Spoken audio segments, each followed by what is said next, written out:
Radhe Radhe my friends, स्वागत है आपका आपके अपने चैनल श्री राधे कृष्णा पर। फ्रेंड्स, कैसे हैं आप? आई होप आप जहां भी हैं बहुत खुश हैं, एकदम स्वस्थ हैं, मज़े में हैं, आनंद में हैं। फ्रेंड्स, आज मैं आपके साथ शेयर करने जा रही हूं एक हमारे बांके बिहारी जी की बहुत ही प्यारी, दिल को छूने वाली लीला। अगर आप इस लीला को आंखें बंद करके और दिल से, पूरे मन से सुनेंगे तो आपकी आंखें भी जरूर नम हो जाएंगी। तो फ्रेंड्स, शुरू करते हैं आज की लीला। काफ़ी समय पहले की बात है। प्रयागराज में एक सेठ जी रहते थे। सेठ जी बहुत धनी मानी व्यक्ति थे। उनके पास धन दौलत की कोई कमी नहीं थी। बड़ी बड़ी गाड़ियाँ, बड़े बड़े बंगले, सब कुछ ही तो था उनके पास। पर कहते हैं ना, इस संसार में बिल्कुल सुखी तो कोई नहीं है। हर किसी को कोई ना कोई दुख तो होता ही है।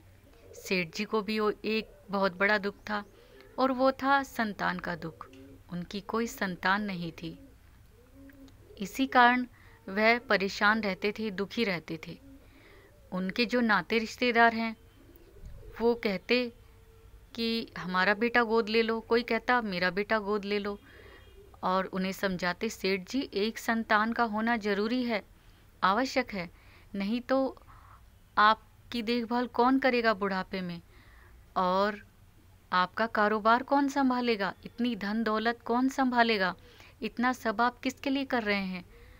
और अंत समय में भी आपको आपकी अंतिम क्रिया अग्नि जो देते हैं, एक संतान ही देता है, पुत्र ही देता है, वो कौन करेगा। तो आप एक बेटा गोद ले लीजिए। तो सेठ जी उनकी बातों पर गौर करते, मगर उनका मन नहीं मानता किसी के भी बच्चे को गोद लेने के लिए। एक दिन वह वृंदावन श्री बांके बिहारी जी दर्शन के लिए गए। उन्होंने श्री बांके बिहारी जी के दर्शन किए। जैसे ही उन्होंने दर्शन किए, उनके मन में अचानक से ये भाव आया, ये बात आई कि सभी कहते हैं कि एक संतान होना आवश्यक है, मुझे एक पुत्र बनाना चाहिए, तो क्यों ना मैं श्री बांके बिहारी जी को अपना पुत्र बना लूं। बस ऐसा सोचकर सेठ जी वृंदावन से प्रयागराज वापस आ गए। प्रयागराज में एक मंदिर था श्री बांके बिहारी जी का। उस मंदिर का नाम था कुंज बिहारी मंदिर। और भक्तों, जैसे कि आप जानते हैं, हमारे श्री बांके बिहारी जी का नाम तो कुंज बिहारी ही है। बांके बिहारी नाम तो उनका भक्तों ने रख दिया है, क्योंकि वह टेढ़े खड़े हैं, बांके खड़े हैं, इसलिए उन्हें बांके बिहारी कहते हैं। तो कुंज बिहारी जी के मंदिर में सेठ जी अब सुबह शाम दोपहर तीनों टाइम जाने लगे और श्री बांके बिहारी जी को अपने पुत्र के रूप में देखने लगे, और उनसे अपने मन की सभी बातें, सभी परेशानियां, सभी कुछ बताने लगे। रोज श्री बांके बिहारी जी को अच्छा अच्छा भोग खिलाते। जो उन्हें लगता कि ये बांके बिहारी जी को अच्छा लगेगा, वही भोग वह उन्हें खिलाते। यूं ही समय व्यतीत होता रहा, बीतता रहा। सेठ जी की वृद्धावस्था आ गई, और एक दिन सेठ जी का अंत समय आ गया। उन्होंने ये शरीर छोड़ दिया, मृत्यु को प्राप्त हो गए। तो उनकी अंतिम संस्कार की तैयारियां होने लगी। सभी रिश्तेदार नातेदार बातें कर रहे थे। बहुत ही भले आदमी थे, हमेशा सभी का भला करते थे। बस तैयारियां होने के बाद सेठ जी को अंतिम यात्रा के लिए ले जाने लगे, उनके अंतिम संस्कार के लिए। तभी अचानक क्या होता है कि जो अंतिम संस्कार के समय सेठ जी के पीछे पीछे लोग चल रहे हैं, जब उनकी अर्थी को ले जाया जा रहा था, तो सबसे पीछे 5-6 बालक 8-10 साल के रहे होंगे, जोर जोर से रोते हुए, हिचकियाँ ले लेकर, बिलख बिलख कर रोते हुए भीड़ के पीछे पीछे चल रहे हैं। लोगों ने अचानक से जब आवाज़ आई तो पीछे मुड़ के देखा, तो बालक बड़ी ज़ोर ज़ोर से रो रहे थे। तो लोगों ने पूछा, भीड़ ने पूछा कि अरे आप बच्चे, आप कहाँ से आए हो और आप क्यों रो रहे हो आप लोग। तो वह रो रो कर कहने लगे कि हमें सेठ जी अपना मानते थे और हमारी बहुत देखभाल करते थे, हमें बहुत प्यार करते थे, इसलिए अब वह चले गए हैं। अब हमारी देखभाल कौन करेगा। उनमें एक बच्चा बहुत ही सुंदर, तेजवान था, तो उसे सब देखने को मजबूर हो गए और उन्होंने कहा, बालक तुम कौन हो बेटा, तुम क्यों रो रहे हो। वो बोला हिचकी लेते हुए, बिलक बिलक कर रोते हुए कि सेठ जी मुझे तीनों टाइम, हमेशा तीनों समय, सुबह दोपहर शाम, जब भी आते थे मेरे लिए अच्छा अच्छा भोजन लेके आते थे, मुझे बहुत अच्छा अच्छा खाना खिलाते थे, मुझे बहुत प्यार करते थे, बिल्कुल मुझे अपना पुत्र जैसा मानते थे। अब मेरी देखभाल कौन करेगा, मुझसे कौन मिलने आएगा, कौन मुझे प्यार करेगा।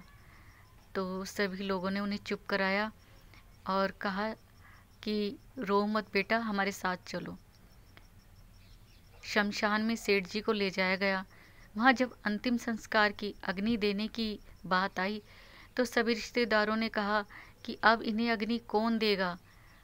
तो जो बच्चा सबसे ज़्यादा रो रहा था बिलक बिलक कर, वह आगे आया और उसने कहा कि क्योंकि सेठ जी मुझे अपना पुत्र जैसा ही मानते थे तो अग्नि मैं दूंगा। सभी लोग सहमत हो गए और भक्तों, किसी की समझ में तब कुछ नहीं आ रहा था, क्योंकि सबकी बुद्धि पर श्री बांके बिहारी जी ने माया फेर रखी थी। उन्हें कुछ समझ ही नहीं आ रहा था। उन्होंने कहा ठीक है, ये बालक कह रहा है तो ये ही अग्नि दे देगा।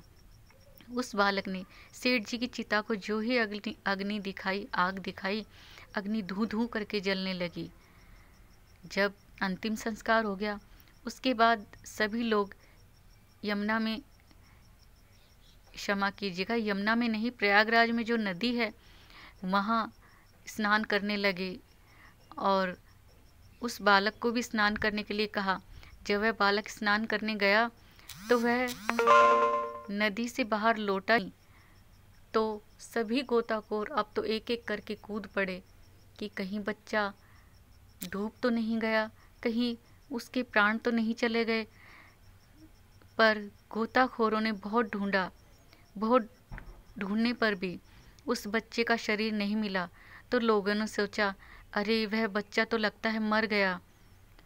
तभी एक व्यक्ति के मन में बात आई और उसे कुछ याद आया। उसने कहा, कहीं ऐसा तो नहीं जैसा मैं सोच रहा हूँ, पर नहीं नहीं, ऐसा कैसे हो सकता है। तो लोगों ने पूछा, क्या आप क्या सोच रहे हैं, हमें बताइए। तो उस व्यक्ति ने कहा, जल्दी मेरे साथ चलो। और लोग तेजी से उनके साथ चलते हुए, दौड़ते हुए श्री कुंज बिहारी जी मंदिर पहुँचे, जो प्रयागराज में स्थित है, जहाँ सेठ जी अक्सर जाया करते थे। तो जब जाके देखा तो वहाँ बांके बिहारी जी की प्रतिमा से, कुंज बिहारी जी की प्रतिमा से टप टप करके पानी गिर रहा था। उनके सारे वस्त्र भीगे हुए थे, श्रृंगार भीगा हुआ था और सभी लोगों की आंखों में आंसू आ गए और वह रोने लगे। और उन्हें सेठ जी की बात भी याद आई कि सेठ जी ने उनसे कहा था एक दिन, जब लोगों ने उनसे कहा कि आपको अग्नि कौन देगा, आपका अंतिम संस्कार कौन करेगा। तो सेठ जी ने कहा, मेरा कुंजो बेटा है ना, मेरा कुंज बिहारी है ना, वह सब देख लेगा, वही मुझे अग्नि भी देगा और उसी के नाम मैं अपना सब कुछ करके जाऊंगा। तो फ्रेंड्स, ऐसे हैं हमारे बांके बिहारी जी, हमारे ठाकुर जी, जो इन्हें अपना मान लेता है, दिल से प्यार करता है, इनकी पूजा करता है, वह श्री बांके बिहारी जी अपने भक्त को भी अपना मान लेते हैं और उन्हें उतना ही प्रेम करते हैं जितना कि भक्त उन्हें प्रेम करते हैं। तो फ्रेंड्स, आपको यह हमारे श्री बांके बिहारी जी की, ठाकुर जी की लीला कैसी लगी, कमेंट करके ज़रूर बताइएगा। फ्रेंड्स, लीला अच्छी लगी हो तो लाइक कीजिएगा, वीडियो को शेयर कीजिएगा फ्रेंड्स ज़्यादा से ज़्यादा। अगर आप मेरे चैनल पर नए हैं फ्रेंड्स तो प्लीज़ चैनल को सब्सक्राइब कीजिएगा। अगली वीडियो में एक नई कथा के साथ, एक नई लीला के साथ आपसे फिर मिलेंगे। तब तक के लिए फ्रेंड्स, राधे राधे।